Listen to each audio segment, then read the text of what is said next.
Surgery didn't fix my brain. Welcome back, or welcome to Rewired Bites. My name is Kim, and 2 months and 3 days ago, I had the gastric sleeve surgery. And I thought I would share my progress with you today. I'm currently dog sitting a bull mastiff who is known by the name Twisties, and a German Shepherd known by the alias Cheetos. So if you hear things in the background, don't worry, it's not a home invasion.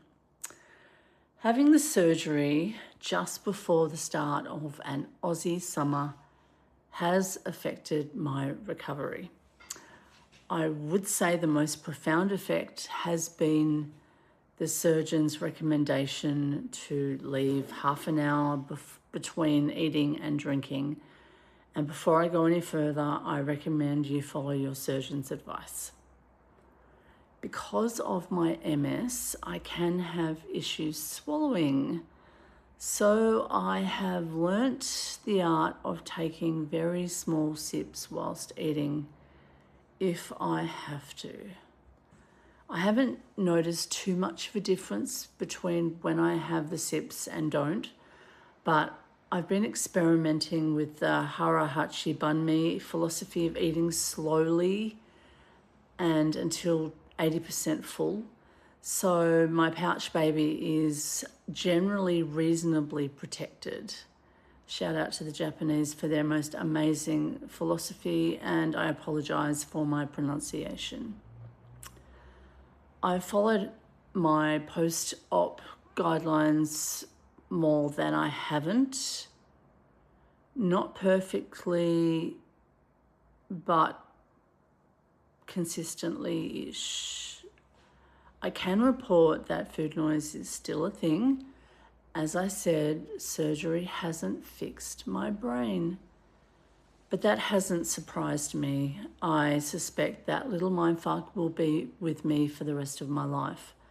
I don't really experience hunger or only emptiness, like it's time to eat, but I haven't yet anyways. So I'm confused why I'm still plagued by these thoughts of a little bit of this and a little bit of that and one more bite. And it was naive of me to have thought that just because a surgeon raised his scalpel to my tummy, I would be cured of my mindfuckery. But I don't want you to think that my surgery for a second has been a regret.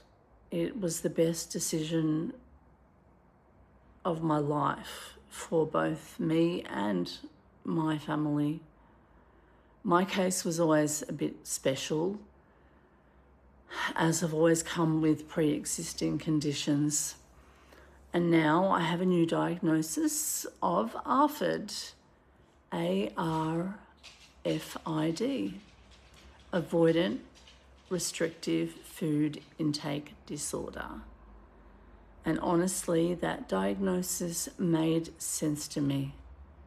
This didn't start in adulthood. I remember being about 7 and deciding I was only going to eat very specific foods.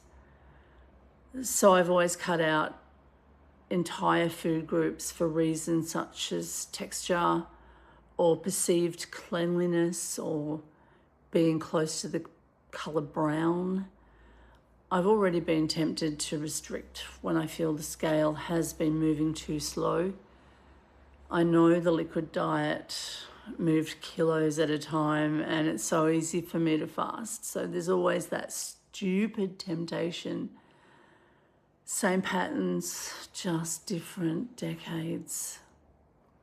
So no, I wasn't surprised that my surgery didn't magically fix this. It was never going to. I'm not broken, even when I look at and sound it. My binging has been physically curbed. I can't devour a whole pizza at one sitting, but I still want to. I recently ignored the cues from my pouch baby and scoffed 2 Vietnamese tofu and vegetable hand rolls.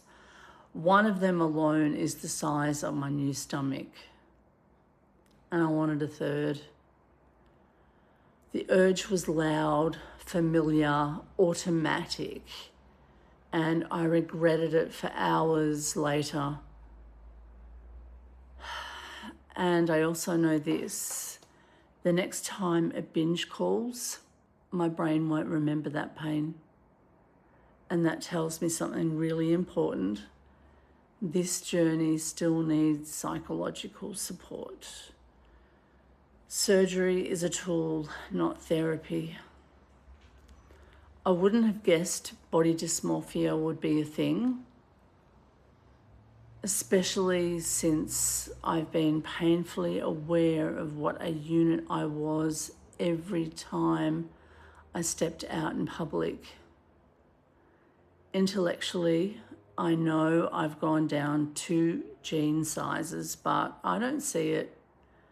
I'm starting to see loose skin around my arms. But when I look at the shape of my biceps and my forearms, I see the same 133 kilogram lines. People comment on my weight loss all the time, but I think they're just being kind, even when they have no motive to be kind.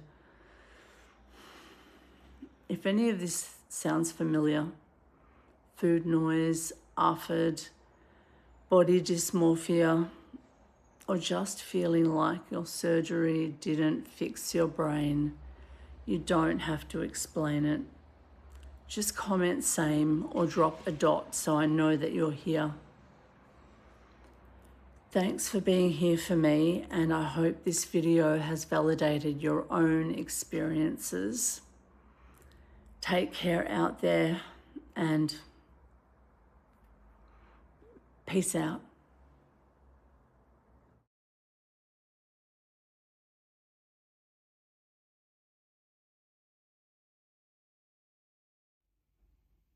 Hey, it's Kim. It's my 2-month and 2-day weigh-in from 118.3 kilograms on the 18th of November to, I'm pretty sure I know what number is actually going to turn up. I've got to say, I have been hovering, I'm not going to say stall because I think that's just not the case, but this is my result, 105.7. Yeah, it's incredible. Regardless of being on this for 2 weeks, for 3 weeks, for a month, it's still incredible. 118.3 down to 105.7. I could not have imagined that my journey was going to be this amazing. I thank you so much for joining me, and I hope you will continue to find support in my vlogs. Catch.